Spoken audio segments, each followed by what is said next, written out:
Hello students, welcome to my YouTube channel Chauhan quantum classes. तो चलिए start करते हैं आज की अपनी वीडियो। आज की वीडियो में हम आपको NCERT गणित कक्षा 10 की एक्सरसाइज 7.1 पढ़ाएंगे। क्वेश्चन नंबर 4 में दिया है, जांच कीजिए कि क्या बिंदु 5, -2, 6, 4 और 7, -2 एक समद्विबाहु त्रिभुज के शीर्ष हैं। तो लिखेंगे क्वेश्चन नंबर 4। तो ए बराबर हमें दिया है 5, -2, लिखेंगे 5, -2 और बी दिया है 6, 4, बी बराबर 6, 4, सी बराबर दिया है 7, -2, सी बराबर है 7, -2। अब हमें पता करना है कि ये जो शीर्ष दिए गए हैं ये समद्विबाहु त्रिभुज के शीर्ष हैं या नहीं है। तो इसके लिए हम एक रफली त्रिभुज बना रहे हैं। ये हो गया त्रिभुज ए बी सी। ए के निर्देशांक है 5, -2, 5, -2। बी के निर्देशांक है 6, 4, 6, 4 और सी के निर्देशांक है 7, -2, 7, -2। तो सबसे पहले हम निकालेंगे भुजा ए बी कितनी है, फिर निकालेंगे बी सी कितनी है, इसके बाद निकालेंगे सी ए कितनी है। अगर दो भुजाएं बराबर आ जाएंगी तो हम लिख देंगे कि दिए गए शीर्ष समद्विबाहु त्रिभुज के शीर्ष हैं। तो सबसे पहले निकालते हैं भुजा A B. A B equal to क्या होगा, दो बिंदुओं के बीच की दूरी का सूत्र। तो ये हो गया √ x2 - x1 का whole square plus y2 - y1 का होल स्क्वायर। यहाँ पर एक बिंदु हम ए ले रहे हैं और दूसरा क्या है, बी बिंदु है। तो ये हो गया ए बिंदु और ये हो गया बी बिंदु। तो यहाँ पहले बिंदु से हमें मिलेगा x1 y1। तो x1 है 5 और y1 है -2। बिंदु बी दूसरा बिंदु है, इससे हमें मिलेगा x2 y2। तो x2 है 6 और y2 है 4। तो ए B equal to x2 - x1 का होल स्क्वायर यानी 6 - 5 का होल स्क्वायर, 6 - 5 का whole square plus y2 - y1 का होल स्क्वायर। तो ये हो जाएगा 4 - -2 यानी 4 + 2 का होल स्क्वायर, 4 + 2 का whole square. A B equal to 6 - 5 1 का स्क्वायर प्लस 4 + 2 6 का square. A B equal to 1 का स्क्वायर 1 प्लस 6 का square 36। A B equal to √ 1 + 36 ये हो जाएगा √ 37 मात्रक। तो भुजा ए बी की लंबाई हमें पता चल गई। अब निकालेंगे भुजा B C. B C equal to B पहला बिंदु है और सी क्या है, दूसरा बिंदु है। तो बी से हमें x1 y1 मिलेगा और सी से हमें मिलेगा x2 y2। x1 है 6, y1 है 4, x2 है 7 और y2 है -2। तो सबसे पहले लिखेंगे x2 - x1 का होल स्क्वायर यानी 7 - 6 का होल स्क्वायर, 7 - 6 का whole square plus y2 - y1 -2 - 4 का होल स्क्वायर, -2 - 4 का whole square. B C equal to 7 - 6 1 का स्क्वायर प्लस -2 - 4 ये हो जाएगा -6 का square. B C equal to 1 का स्क्वायर 1 -6 का square plus 36। B C equal to √ 1 + 36 ये हो जाएगा √ 37 मात्रक। अब हम निकालेंगे सी ए। सी ए बराबर सी हो गया पहला बिंदु और ए हो गया दूसरा बिंदु। तो ये हो गया जाके x1 y1 और ये हो गया x2 y2। तो x1 है 7 और y1 है -2। इसके बाद x2 है 5 और y2 है -2। तो ये होता है x2 - x1 का होल स्क्वायर यानी 5 - 7 का होल स्क्वायर। यहाँ पर लिखेंगे 5 - 7 का whole square plus y2 - y1 का होल स्क्वायर। तो y2 है -2 और +2 का होल स्क्वायर ये हो जाएगा -2 + 2 का whole square. C A equal to 5 - 7 ये होगा -2 का स्क्वायर प्लस -2 + 2 0 का स्क्वायर, CA इजकल टू -2 का स्क्वायर ये होगा +4 और 0 का स्क्वायर 0, CA इजकल टू √4 + 0 ये हो जाएगा √4, CA इजकल टू हो गया जाके 2 मात्रक। लिखेंगे यहाँ क्या आया है, AB बराबर BC आया है। लिखेंगे यहाँ AB बराबर है किसके, BC के, नॉट इजिकल टू किसके है, CA के। तो यहाँ पर दो भुजाएं बराबर आ गई तो लिख देंगे अतः दिए गए शीर्ष समद्विबाहु त्रिभुज के शीर्ष हैं। अतः दिए गए शीर्ष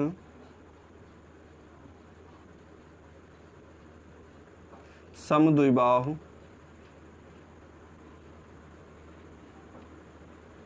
त्रिभुज के शीर्ष हैं।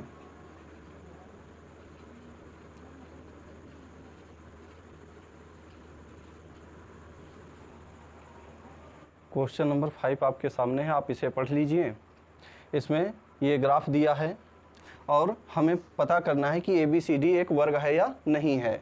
ठीक, तो देखते हैं ABC और D बिंदुओं के निर्देशांक क्या होंगे। A, तो A द्वारा x अक्ष पर तय की गई दूरी कितनी है, 3 है। ठीक, तो लिखेंगे 3, कामा A द्वारा y अक्ष पर चली गई दूरी कितनी है, 4 है। ये हो गई y अक्ष पर चली गई दूरी कितनी है, 4 है, तो ये हो गया 3, 4।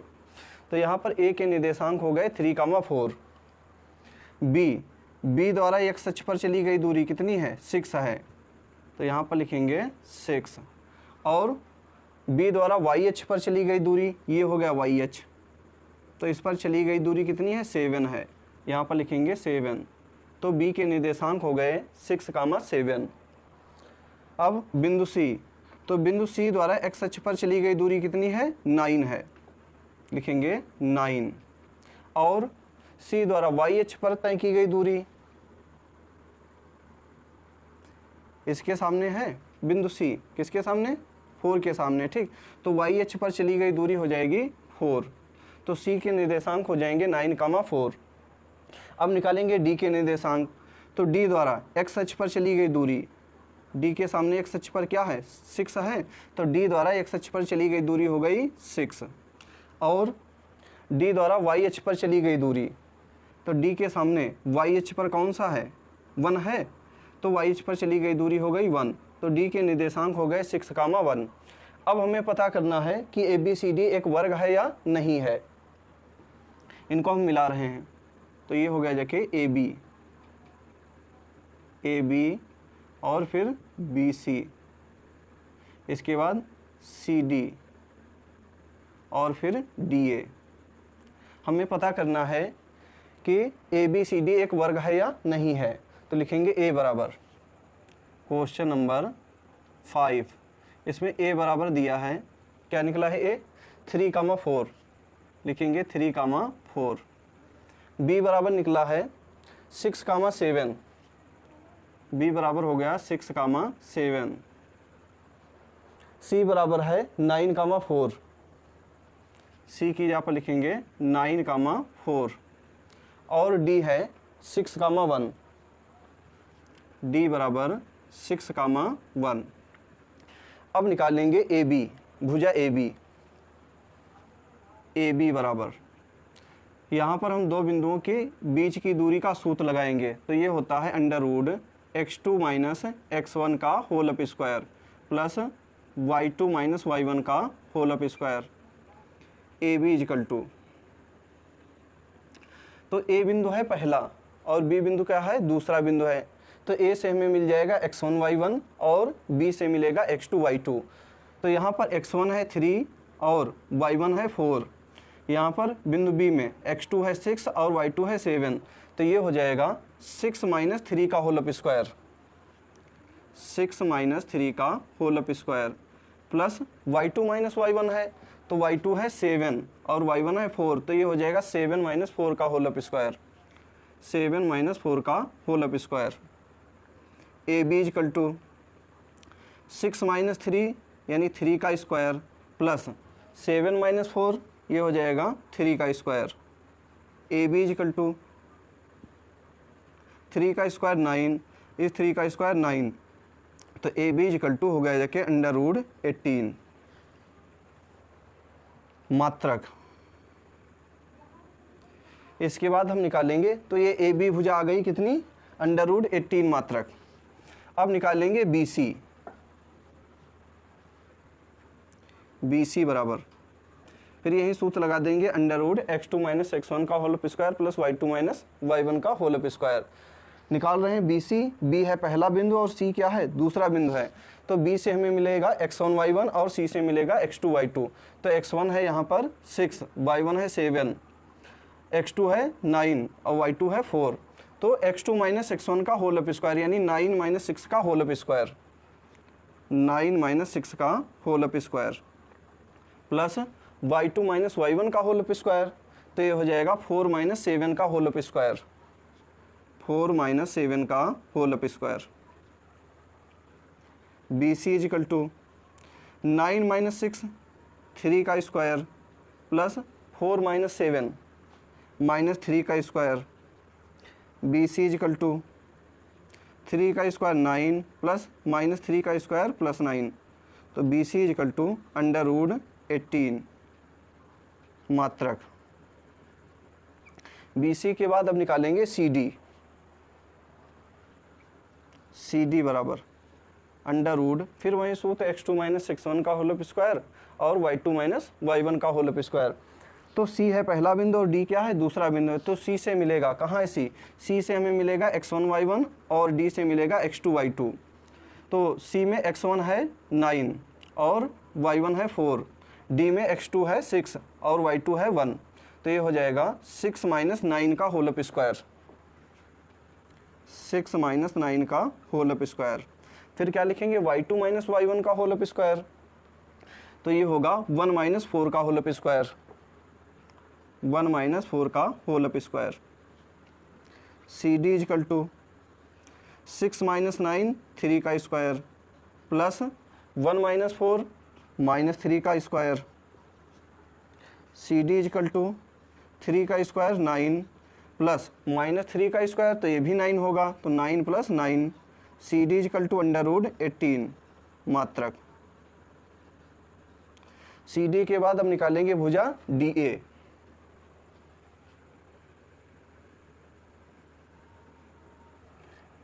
डी ए बराबर √ तो डी हो गया पहला बिंदु और ए हो गया दूसरा बिंदु। डी से हमें मिलेगा x1 y1 और ए से मिलेगा x2 y2।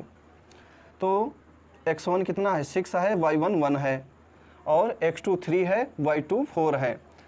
तो पहले क्या लिखेंगे, x2 - x1 का होल स्क्वायर। तो ये हो जाएगा 6 - 3 का होल स्क्वायर, 6 - 3 का whole square plus y2 - y1, तो 1 - 4 का होल स्क्वायर, 1 - 4 का whole square. D A is equal to 6 - 3 यानी 3 का स्क्वायर प्लस 1 - 4 -3 का square. D A is equal to ये हो गया जाके 3 का स्क्वायर 9 -3 का square 9। D A is equal to √18 मात्रक। तो यहाँ पर चारों भुजाएं बराबर आ गई। अब हम देखते हैं यहाँ पर वर्ग और समचतुर्भुज में क्या अंतर होता है। तो माना ये वर्ग है ए बी सी डी और ये है समचतुर्भुज, इसका भी नाम रख रहे हैं ए बी सी डी। तो वर्ग की कंडीशन होती है वर्ग की चारों भुजाएं बराबर होती हैं, यानी वर्ग में क्या होता है ए बी बराबर बी सी बराबर सी डी बराबर डी ए। ठीक, यही कंडीशन समचतुर्भुज में भी कॉमन होती है। समचतुर्भुज में क्या होता है ए बी बराबर बी सी बराबर सी डी बराबर डी ए। ये दोनों कंडीशन दोनों में समान होती हैं। अब वर्ग के दोनों विकर्ण बराबर होते हैं। क्या होता है ए सी बराबर होता है किसके, बी डी के, यानी विकर्ण ए सी बराबर किसके होता है, बी डी के।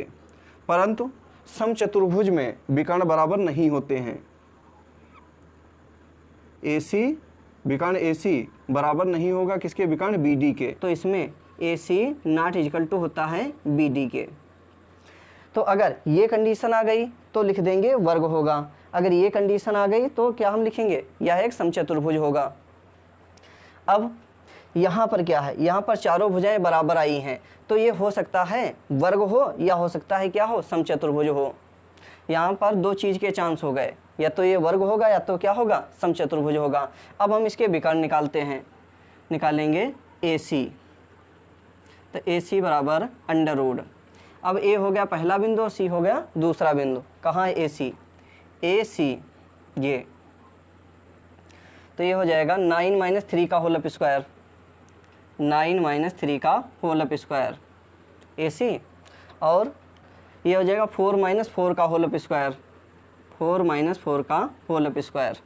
तो AC इजिकल टू 9 - 3 6 का स्क्वायर, 4 - 4 0 का स्क्वायर। AC इजिकल टू 6 का स्क्वायर 36 और 0 का स्क्वायर 0, तो AC इजिकल टू आ गया अंडर रूट 36, या AC इजिकल टू आ गया 6 मात्रक। अब निकालेंगे विकर्ण BD, ये विकर्ण BD। तो B हो गया पहला बिंदु और D हुआ दूसरा बिंदु। तो पहले बिंदु से हमें मिलता है x1 y1, कहाँ है B, ये, तो यहाँ पर x1 हो गया जाके 6 और y1 कितना हुआ 7।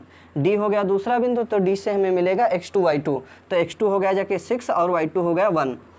तो यहाँ पर हमें लिखना है अंडर रूट x2 - x1 का होल अप स्क्वायर, तो ये हो जाएगा 6 - 6 का whole up square, under root 6 - 6 का whole up square, plus y2 - y1 का होल अप स्क्वायर, तो ये हो जाएगा 1 - 7 का होल अप स्क्वायर, 1 - 7 का whole up square. BD is equal to 6 - 6 0 का स्क्वायर, प्लस 1 - 7 -6 का स्क्वायर। BD इजिकल टू 0 का स्क्वायर 0 और -6 का स्क्वायर, ये हो गया 36। BD इजिकल टू 0 + 36, ये हो गया under root 36। BD is equal to क्या हो गया जाके 6 मात्रक। यहाँ क्या आ गया, लिखेंगे यहाँ AB बराबर BC बराबर CD बराबर DA, और क्या आया है, और विकर्ण AC बराबर किसके है, BD के। तो यहाँ पर लिख देंगे अतः ABCD एक वर्ग है, अतः ABCD एक वर्ग है। तो चंपा कह रही थी वर्ग है, तो यहाँ पर क्या है, चंपा सही है, लिख देंगे अर्थात चंपा सही है, अर्थात चंपा सही है। ये क्वेश्चन हल हो गया।